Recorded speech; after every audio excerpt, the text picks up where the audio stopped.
Halo Sobat KIO, selamat malam. Kenalin gue Ilham. Kali ini gue akan berbicara tentang sesuatu yang gak mudah untuk dibicarakan, tetapi penting untuk kita pahami, yaitu trauma.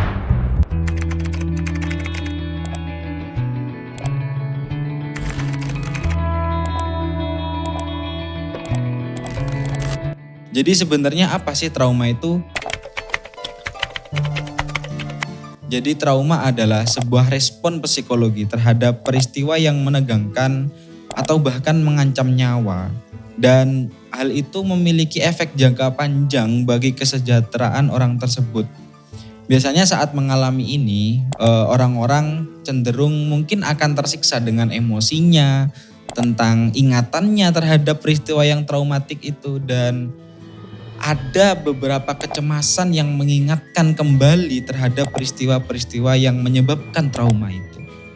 Gua kutip dari catatan Pusat Nasional untuk PTSD, Post Traumatic Stress Disorder, sekitar 60% cowok dan 50% cewek mengalami peristiwa traumatis di beberapa titik hidup mereka. Jadi kita nggak tahu di umur berapa kita mengalami peristiwa-peristiwa yang bersifat traumatis ini. Entah itu kita masih kecil atau sudah dewasa atau bahkan ketika kita berumur masih dalam ranah remaja, masa peralihan antara masa anak-anak dan masa dewasa, kita juga sudah mengalaminya gitu kan.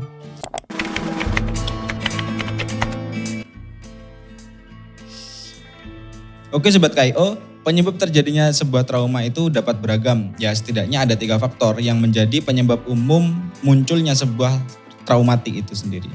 Jadi yang pertama adalah kejadian yang terjadi hanya satu kali. Jadi cuman sekali aja kejadian ini berlangsung atau kita alami semua.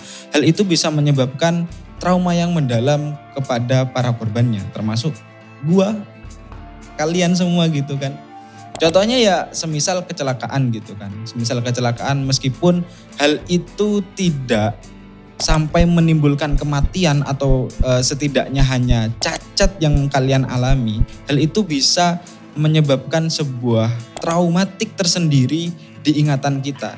Contohnya gue dulu pernah mengalami kecelakaan yang mana ya ini sebenarnya sedikit konyol. Gue terjatuh dari sepeda yang dalam kecepatan 80 km per jam di kegelapan malam gara-gara ada oli yang tercecer di jalan raya.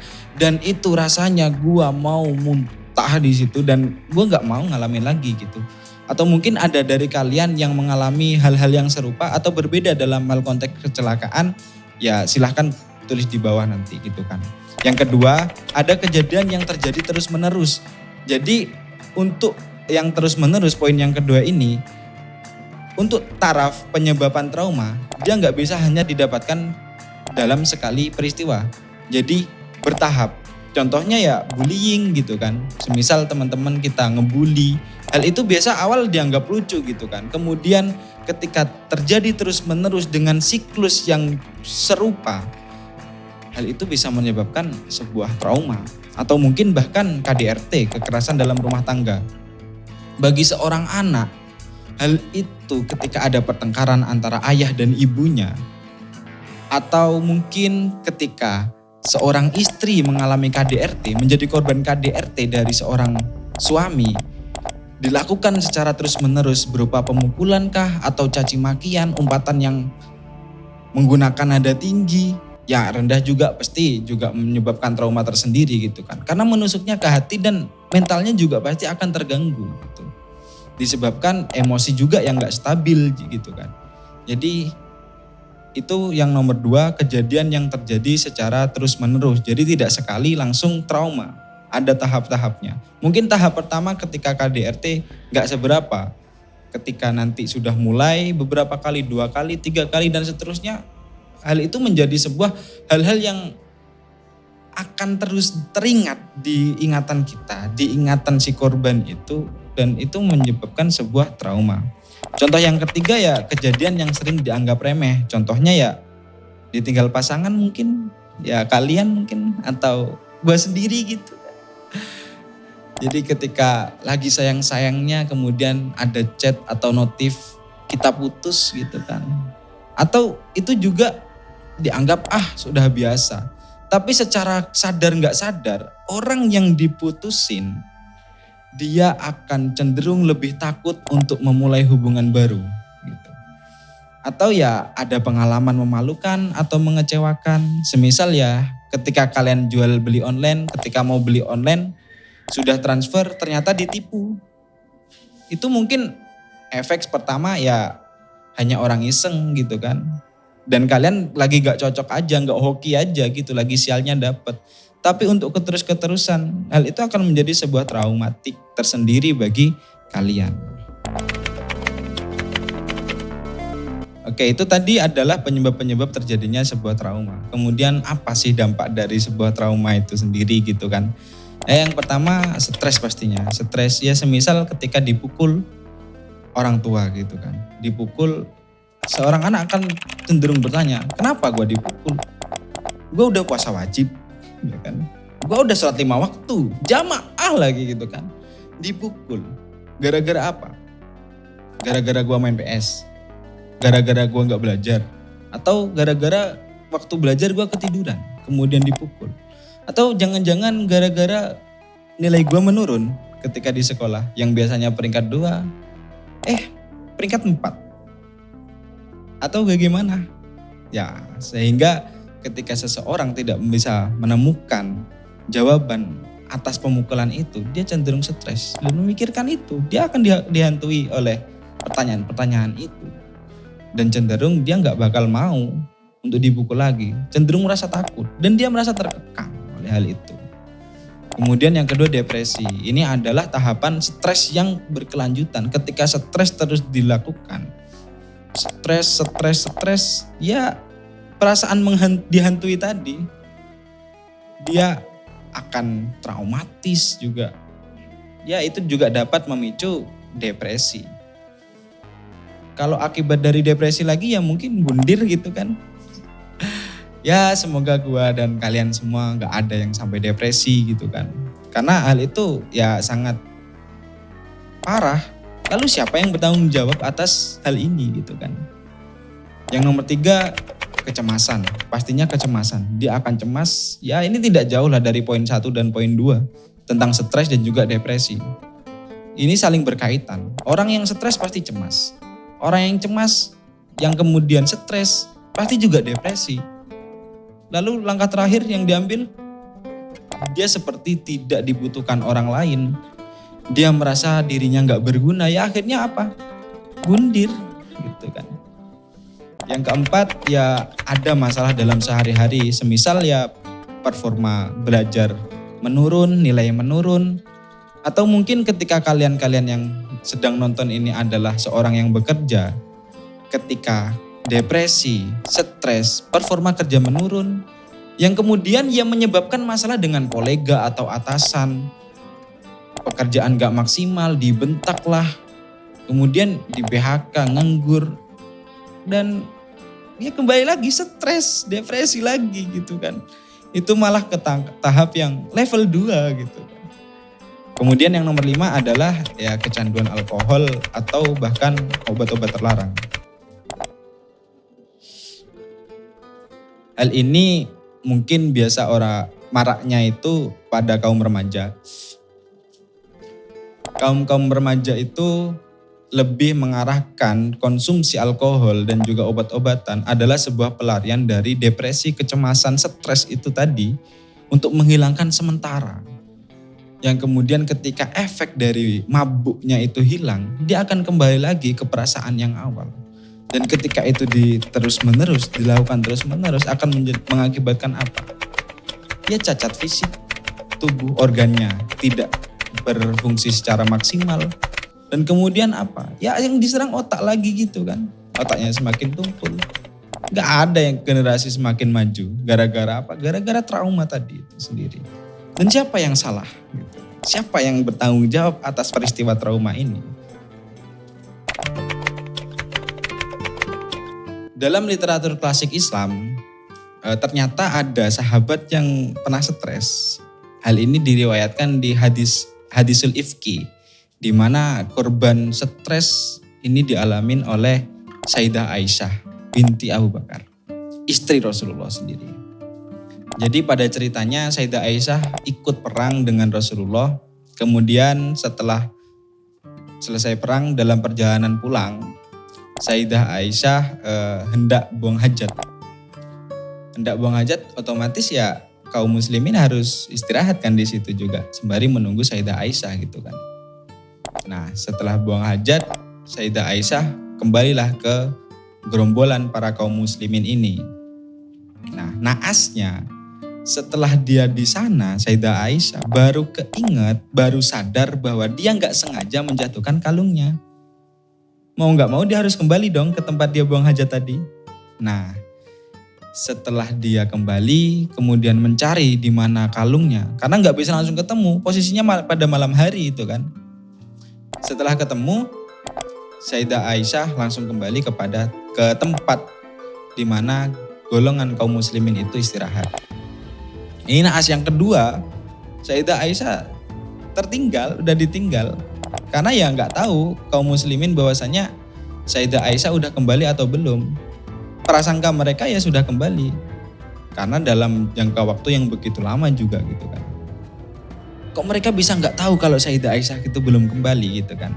Karena ya pasti ditempatkan kepada bahasa dalam kita orang-orang pesantren itu sekedup. Sekedup itu ada sebuah kain yang dibentuk seperti tandu gitu kan, yang itu menutupi semuanya, semua sisi ditutupin. Sehingga kita nggak tahu, orang luar nggak tahu yang di dalam itu udah kembali atau ada orangnya atau enggak kan gitu. Nah, setelah itu Sayyidah Aisyah ternyata ketiduran dalam perjalanan menyusul golongan kaum muslimin itu. Ketiduran dan ditemukan oleh golongan kaum muslimin pembersih bahasanya. Pembersih itu ya golongan yang ditempatkan di belakang untuk menanggulangi ada 1 atau 2 orang yang tertinggal. Nah, kebetulan dipimpin oleh Sofwan bin Mu'attal. Setibanya Sofwan bin Mu'attal di lokasinya Sayyidah Aisyah tadi, dia sontak langsung istirja, innalillahi wa inna ilaihi raji'un. Itu satu-satunya kata yang terlontar dari si Sofwan bin Mu'attal. Tanpa ada komunikasi apapun, tanpa sepatah kata apapun lagi, dia langsung menundukkan tunggangannya supaya Sayyidah Aisyah bisa naik kepada tunggangannya itu. Dan dia memandu tunggangannya untuk menuju kepada Madinah. Nah, pada pagi harinya rombongan si Sofwan ini bisa menyusul rombongan kaum muslimin yang udah di depan tadi. Nah, dari situlah muncullah sebuah fitnah bahwasannya Sayyidah Aisyah telah melakukan perselingkuhan dengan Sofwan bin Mu'attal. Yang mana fitnah ini sudah pasti ya kita tahu bersama ya, pelopornya adalah Abdullah bin Ubay gitu kan. Yang mana kita tahu semua Abdullah bin Ubay ini adalah orang yang dicap munafik gitu kan. Orang paling munafik di golongan kaum muslimin. Lalu apa yang terjadi? Kabar tersebut ya disebarluaskan, bahkan saudaranya Abu Bakar, berarti notabene dia masih pamannya Aisyah, itu juga mempercayai dan menyebarkan berita tersebut. Ya sebut saja ini pakai nama samaran ya, namanya ya Mistah bin Usasa gitu kan. Bagi yang nonton video kekecewaan kemarin pasti tahu siapa Mistah bin Usasa ini. Ya, kalau yang belum tahu bisa diulang lagi.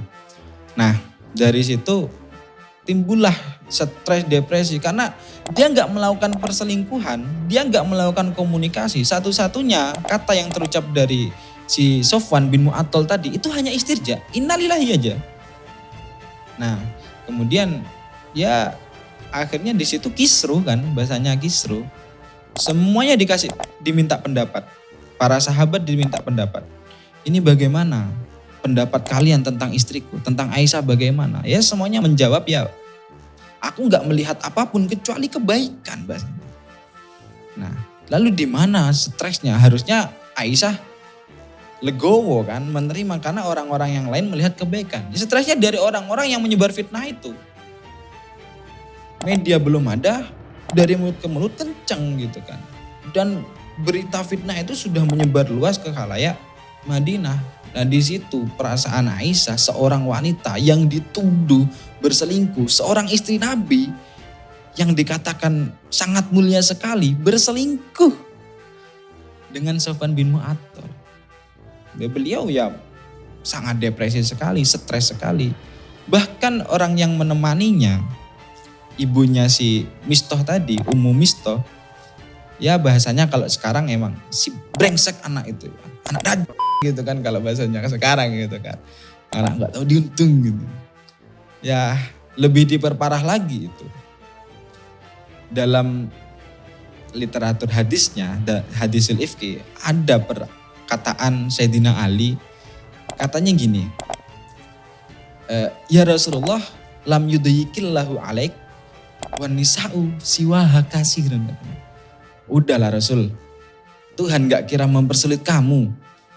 Perempuan selain dia, selain Aisyah itu banyak. Itu kan secara gak langsung cerain aja Rasul, udahlah cari lagi kan gitu. Dan dari situ makin hancurlah perasaan Aisyah guys. Nah jadi sekedar disclaimer, itulah titik awal kenapa Aisyah ada rasa gak enak juga kepada Sayyidina Ali. Sehingga ketika beliau meriwayatkan hadis-hadis selanjutnya itu menyebut Ali dengan perkataan rojulun gitu. Karena gak mau nyebut nama Ali lagi gitu. Nah dari situ kemudian datang selama berhari-hari. Kalau enggak salah ingat itu 40 hari. Tentang waktu si Siti Aisyah ini, Sayyidah Aisyah ini mengalami sebuah stres dan depresi itu. Ya berhubung dia istri Nabi gitu kan, jadi gak sampai bundir. Kemudian datanglah sebuah wahyu, An-Nur ayat 11 sampai ayat 20 sebagai pencerahan atau klarifikasi langsung dari Tuhan. Jadi gue kutip yang ayat 12 karena ini yang paling relevan dengan stresnya si Sayyidah Aisyah ini. Jadi ayatnya Bismillahirrahmanirrahim. Laula idh sami'tumuhu dhannal mu'minuna wal mu'minat bi anfusihim khairan wa qalu hadza ifkum mubin. Ditutup pada ayat 12 itu dari Tuhan, hadza ifkum mubin. Maksudnya adalah itu kebohongan besar. Kok bisa sih kalian percaya gitu kan? Nah dari situlah semuanya terklarifikasi. Bahkan diceritakan dalam hikayatnya Sayyidah Aisyah itu udah kembali kepada Abu Bakar. Jadi gak lagi bersama dengan Rasul. Gitu. Dia kembali lagi ke rumah orang tuanya. Dan ketika kembali gak langsung mau untuk ke Rasul. Jadi harus dibujuk dulu gitu kan. Rasul datang dibujuk dulu gitu. Baru kembali lagi serumah dengan Rasulullah.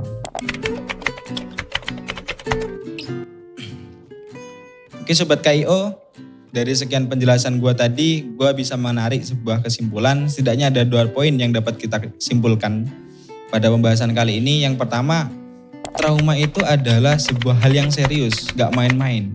Akibatnya juga bisa mengakibatkan nyawa orang hilang gitu kan.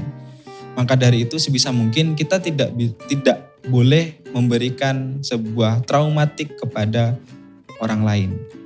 Yang kedua, bagi teman-teman semua, bagi rekan-rekan semua, kalian yang nonton, gue juga, ini juga nasihat juga buat gue gitu kan. Bagi orang yang sedang mengalami trauma, ya kita gak sendiri guys gitu kan. Bahkan istri orang paling mulia, istri Rasulullah, itu juga pernah mengalami hal yang serupa. Trauma berupa stres, trauma berupa depresi, yang mana ya itu berarti bersifat manusiawi gitu kan. Tapi ingat, di balik sebuah trauma, di balik sebuah kesedihan, pasti ada hikmahnya yang bisa diambil. Dari cerita Aisyah tadi, kita bisa mengambil kesimpulan bahwasanya ya hikmahnya di situ ditemukan siapa orang-orang yang baik, siapa-siapa orang yang ya jahat, dalam tanda kutip munafik gitu kan. Dalam koridor ya mereka Islam, sholat ya sholat gitu kan. Tapi perilakunya ya seperti itu, simpulkan sendiri kan perilakunya gitu. Oke, terima kasih. Mungkin sekian dari gua. Makasih yang sudah nonton sampai akhir. Gua Ilham. Terima kasih. Salam KIO.